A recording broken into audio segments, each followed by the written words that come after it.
오늘 본문의 말씀을 통해서 하나님은 다 보고 계십니다 라는 제목으로 함께 하나님의 말씀을 나누도록 하겠습니다. 하나님은 다 보고 계십니다 라는 제목입니다. 16세기에 로마의 의학자인 파라켈수스는 이런 이야기를 했습니다. 약이란 조금 쓰는 독이다. 약이란 조금 쓰는 독이다.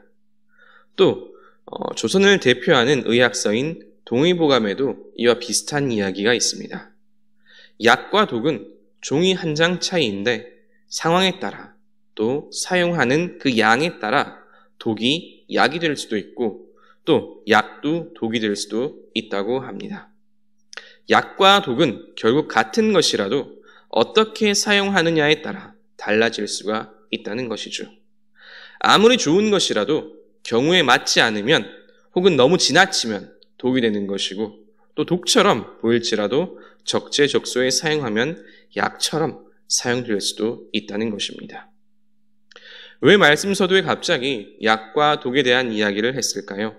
그것은 바로 오늘 말씀도 이런 관점에서 볼 수 있기 때문입니다.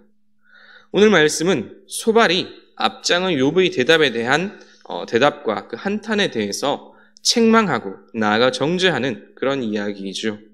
말씀에 나타난 소발의 이야기는 크게 세 가지 면에서 문제가 있습니다.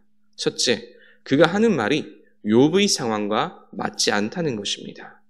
아무리 소발이 생각하기에 맞는 말이라 할지라도 이미 욥기에 나온 논쟁들을 살펴보았듯이 소발 역시 상황에 맞지 않는 그런 말을 하고 있는 것이지요. 또 둘째로 소발은 과연 그가 욥의 친구라 말할 수 있을까 싶을 정도로 무자비하고 냉혹한 말하기를 하고 있지요. 공감과 위로의 말하기가 아니라 정죄와 심판, 비판의 말하기입니다. 또 셋째로 그가 하는 말이 잘못된 이유는 그가 욥을 정죄하는 근거, 너가 어떻게 하나님을 알겠으며 하나님의 뜻을 알겠냐고 하지만 그 말은 그렇게 정죄하는 소발 본인에게도 동일하게 해당하는 말이지요. 그가 정말로 하나님의 크심과 초월성을 알고 있었다면 욥에게 그런 식으로 말을 해서는 안 되었을 것입니다. 이처럼 오늘 말씀에 나타난 소발의 말하기는 상황에도 맞지 않고 정서적으로도 공감하지 못하며 자신의 말하기의 근거도 별로 강하지 않습니다. 한마디로 소발은 잘못된 말하기, 잘못된 위로, 잘못된 주장을 하고 있는 것입니다. 즉, 독과 같은 말하기이지요. 그런데 이처럼 소발의 독과 같은 말하기라도 이것을 조금 다른 시선에서, 다른 관점에서 적용을 한다면 약처럼 쓰일 수도 있습니다. 사실 오늘 말씀을 준비하면서 말씀의 주안점을 처음에는 조금 전에 이야기했던 이 세 가지 관점, 소발의 잘못된 말하기에 두려고 했었습니다. 하지만 묵상을 하면서 그 방향을 조금 바꾸었지요. 왜냐하면 욥기의 전체적인 흐름이 계속해서 반복되기 때문입니다. 이미 우리가 나누었듯이 욥의 세 친구들은 욥을 정죄하고 또 욥은 그에 대해서 변론합니다. 후에 엘리후가 조금 다른 이야기를 하긴 하지만 큰 흐름은 비슷합니다. 정죄하고 변론하고 정죄하고 변론하고. 왜 성경은 이 비슷한 과정을 계속해서 반복하는 것일까요? 욥의 세 친구가 전통적인 관점에서, 권선징악의 관점에서 욥을 정죄하였다. 욥은 그에 대해 변론하고 자신의 무죄함을 이야기하였다. 이 두 가지 과정이 계속해서 반복되고 있습니다. 이것을 그냥 한 번만 이야기하더라도 사실 이야기의 큰 흐름에는 문제가 없습니다. 그럼에도 불구하고 성경은 같은 이야기, 비슷한 주제의 이야기를 계속해서 반복합니다. 왜 그럴까요? 여러 가지 이유 가운데 하나는 조금씩이나마 다른 이 여러 가지 이야기들 속에서도 분명히 하나님의 가르침, 하나님의 말씀이 담겨 있기 때문입니다. 그렇기에 수발을 비롯한 욥의 친구들의 말들을 하나의 관점, 그들은 잘못된 말하기, 잘못된 주장을 하고 있다, 이 관점만으로만 본다면 욥기를 절반, 아니 그 반의 반 정도만 이해할 수밖에 없습니다. 자, 그러면 이처럼 무자비하게 느껴지는 소발의 말 속에는 또 하나님의 어떤 교훈이 담겨 있을 수 있을까요? 그 첫 번째는 말을 조심해야 한다는 것입니다. 소발은 자신의 첫 마디를 이렇게 시작합니다. 말이 많으니 어찌 대답이 없으랴. 말이 많은 사람이 어찌 의롭다 함을 얻겠느냐. 아멘. 말이 많은 것은 결코 유익하지 않으며 많은 말로 의로움을 결코 얻을 수 없다는 것입니다. 말의 중요성, 특히 말을 조심해야 한다는 것은 사실 소발이 아니고서도 성경이 계속해서 중요하게 가르치는 교훈 가운데 하나이지요. 야고보서 3장 2절 말씀은 말에 실수가 없는 자면 온전한 자니라 라고 말씀합니다. 또한 전도서 5장 2절 말씀은 너는 하나님 앞에서 함부로 입을 열지 말며 급한 마음으로 말을 내지 말라. 하나님은 하늘에 계시고 너는 땅에 있음이라. 그런즉 마땅히 말을 적게 할 것이라. 라는 말씀으로 말을 조심해야 한다는 것을 아주 분명하게 가르쳐주고 있습니다. 그만큼 입술을 다스리는 것은 어려우면서도 중요합니다. 어찌 보면 자신의 무죄함을 변론하기 위해 많은 말을 하였던 이 욥도 바로 이 점에서 다시금 생각해 볼 수가 있지요. 설령 그의 행위와 태도가 그의 변론대로 모두 옳았다 한들 욥은 이미 이로 인해서 너무 많은 말들을 하였습니다. 그리고 그 말 안에는 결국 욥의 교만과 더불어 무지가 함께 들어있을 수밖에 없었지요. 또한 오히려 만약 욥에게 진정한 지혜가 있었다면 오히려 친구들에게 자신의 무죄함이나 억울함을 밝히기 위해서 많은 말을 하기보다는 침묵하는 것이 더 좋았을 수도 있습니다. 왜냐하면 우리는 이미 욥기를 통해서 살펴보았듯이 욥이 아무리 자신의 무죄함이나 억울함에 대해서 변론한다 한들 욥의 친구들은 그의 말을 듣지 않았고 오히려 욥을 정죄하였기 때문이지요. 들을 귀도 없고 이해할 생각도 없는 자들에게 많은 말을 계속해서 하는 것이 과연 지혜일까요? 그렇지 않지요. 오히려 많은 말로 인해서 친구들에게 더 큰 논란을 일으키고 책만 잡히고 말았습니다. 실제로 욥은 자신을 변론하는 과정에서 자신의 무죄함과 억울함을 지나치게 호소하였고 이는 듣는 이들로 하여금 욥, 너가 하나님만큼이나 의롭다는 것이냐? 어찌 사람이 하나님 앞에서 의로움을 주장할 수 있느냐라는 이와 같은 친구들의 책망을 듣기도 하였습니다. 비록 욥을 책망하는 소발의 말이지만 말을 조심하고 아껴야 한다는 교훈은 오늘을 살아가는 우리를 돌아보게 만듭니다. 오늘 이 시대를 지나치게 말이 많은 시대, 이렇게 이야기해도 과언이 아니지요. 수많은 미디어들을 통해서 쏟아져 나오는 말들과 정보는 사람을 혼란스럽게 만듭니다. 또한 불필요한 말들로 인해서 불필요한 논쟁과 갈등이 생기고 또 이로 인해서 수많은 문제들도 생겨나지요. 교회 안에서도 때때로 마찬가지입니다. 사람을 세워주고 덕을 세워주는 말들은 힘이 되지만 때로 불필요한 말들로 인해서 상처가 생기고 또 공동체를 어렵게 하는 경우들도 얼마나 많은지요. 때로 하고 싶은 말도 많고 억울함도 있겠지만 그럴 때 오늘 말씀과 더불어 잠언 17장 말씀, 미련한 자라도 잠잠하면 지혜로운 자로 여기고 그 입술을 닫히면 슬기로운 자로 여기운다 라는 이와 같은 말씀들을 기억할 필요가 있는 이 시대입니다. 말씀을 기억하시며 말을 조심하고 또 말의 실수를 줄여서 더욱 지혜 있는 자가 되는 저 여러분 되시기를 주님의 이름으로 축복합니다. 또 한 가지 나눌 수 있는 것은 결국 하나님께서 다 보고 계신다는 것입니다. 하나님께서 다 보고 계신다는 것입니다. 하나님이 눈에 보이지 않는다고 하여 또 지금 당장 내 삶에 아무런 변화가 나타나지 않는다고 하여서 하나님께서 보시지 않는 것이 아닙니다. 다 보고 계시죠. 이 말은 우리에게 참 큰 위로가 되기도 합니다. 욥은 자신의 무죄함을 지나치게 변론하였기에 그러한 욥에게도 숨은 죄악이 있음을 말하기 위해서 소발은 11절과 같은 말을 하기도 합니다.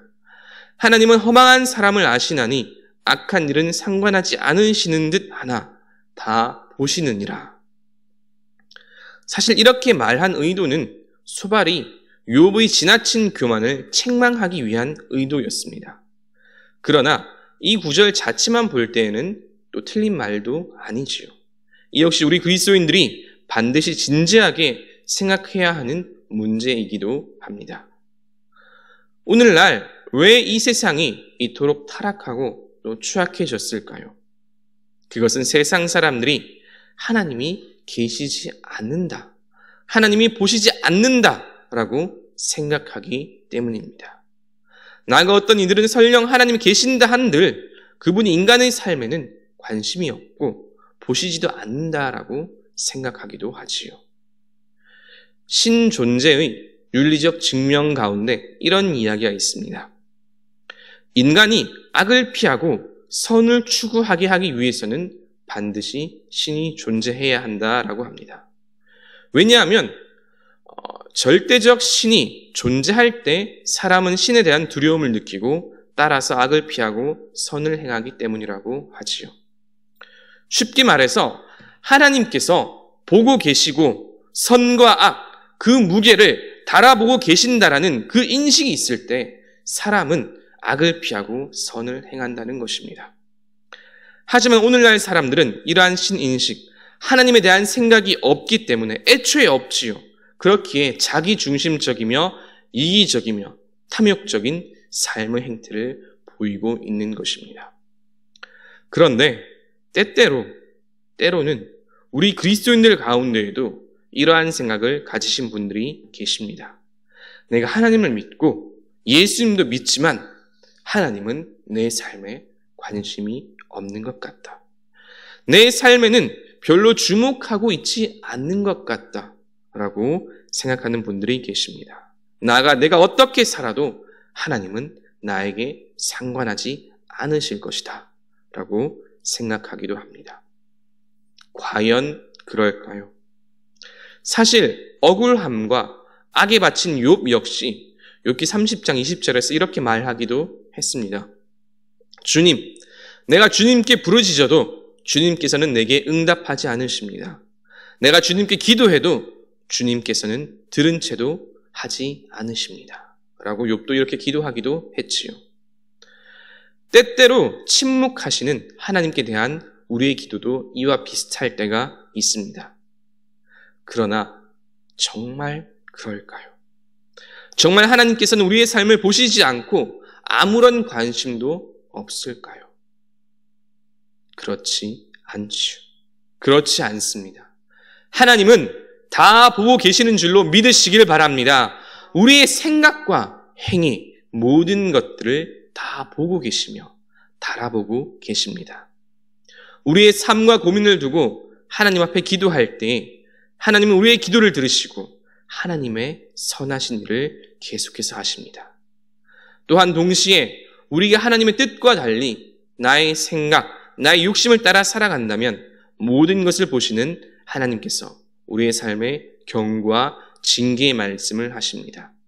진실 오늘 말씀과 같이 하나님은 허망한 사람을 아시나니 악한 일은 상관하지 않으시는 듯 하나 다 보고 계십니다. 그렇게 우리는 삶이 어려우나 즐거우나 기쁘냐 슬프냐에 관계없이 항상 하나님을 기억해야 합니다. 하나님은 언제나 우리의 삶을 보시고 하나님의 뜻과 계획에 따라 상관하십니다. 그리스도인은 하나님께서 우리의 눈물 섞인 기도를 항상 들으시며 언제나 변함없이 하나님의 선하신 뜻을 이루어가고 계심을 믿어야 합니다. 동시에 하나님께서 우리의 죄악을 보시고 판단하고 또한 때에 따라 징계하심도 기억해야 합니다. 이제 말씀을 정리합니다. 비록 욥을 책망하는 소발의 말이었지만 그 안에 담겨있는 하나님의 교훈을 함께 살펴보았습니다. 그 가운데 첫째는 우리의 말을 조심해야 한다는 것입니다.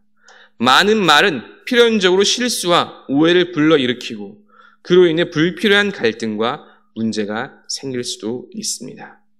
또 두 번째는 하나님께서 우리의 모든 삶을 다 보고 계신다는 것입니다.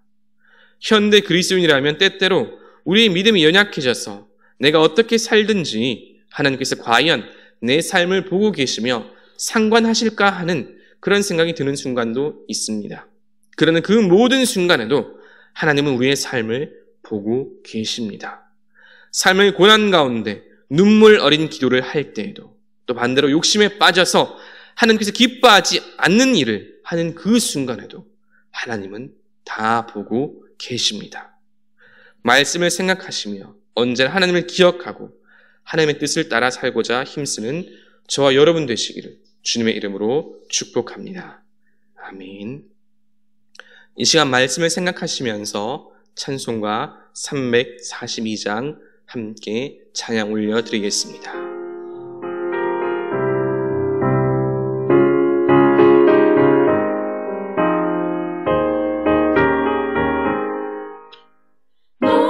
시험을 당해 죄 짓지 말고 너 용기를 다해 못 물리치라.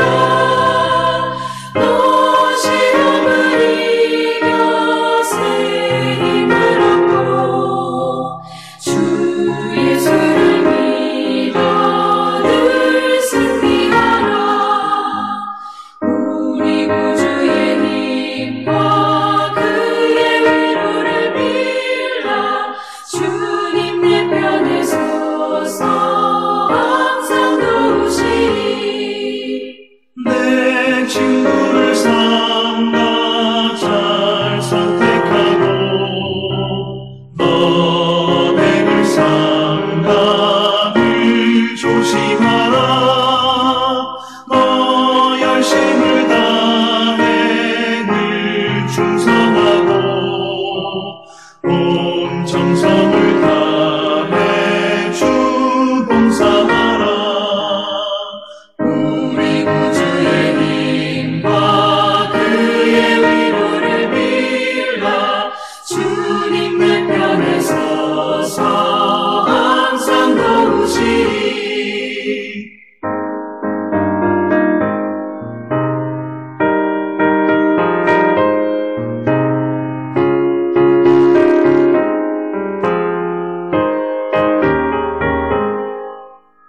잘 이기는 자는 상 받으리니 넌 약심치 말고 늘 전진하라. 내 구세주 예수 힘 주시리니 주 예수를 믿어 늘 승리하라. 우리 구주의 힘과 그의 위로를 빌라. 주님 내 편에 서서 항상 도우시리.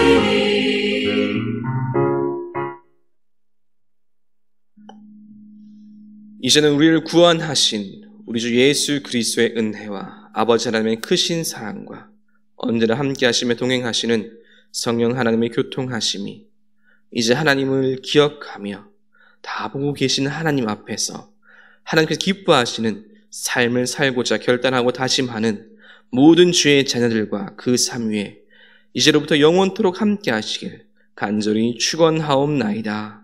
아멘.